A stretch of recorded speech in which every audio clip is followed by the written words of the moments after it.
अखिल भारतीय किसान सभेच्या माध्यमातून शेतकऱ्यांच्या मागण्यांसाठी विशेषतः वन हक्क कायद्याची अंमलबजावणी करावी आणि इतर 7 मागण्यांसाठी हा लॉंग मार्च मुंबईकडे निघालेला आहे। 50,000 पेक्षा जास्त शेतकरी सहभागी आहेत। महाराष्ट्र सरकारच्या विरोधात काढण्यात आलेला हा 5वा लॉंग मार्च आहे।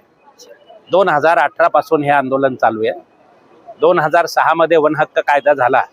20 वर्ष झाली तरी सुद्धा त्या कायद्याची अंमलबजावणी झालेली नाही आहे आणि आदिवासींना त्यांचे वनपट्टे जेवढे त्यांच्या ताब्यात आहेत ते त्यांच्या हक्काचे मिळालेले नाही आहेत। त्याच्यासाठीचा हा संघर्ष आहे।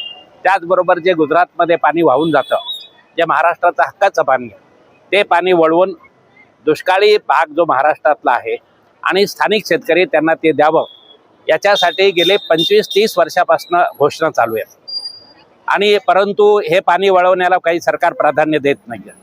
शिक्षण आरोग्य क्षेत्रामध्ये दुर्दशा झालेली आहे, बेरोजगारी वाढलेली आहे आणि अशा परिस्थितीमध्ये हे सरकार फक्त अदानी अंबानीसाठी काम करत आहे, श्रीमंतांसाठी काम करत आहे। या देशातले महाराष्ट्रातले 90% लोक शेतकरी कामगार बेरोजगार आहेत, त्या लोकांसाठी हे सरकार कुठलंही काम करत नाही आणि म्हणून कष्टकऱ्यांच्या मागण्या घेऊन हा लॉंग मार्च मुंबईकडे निघालेला आहे।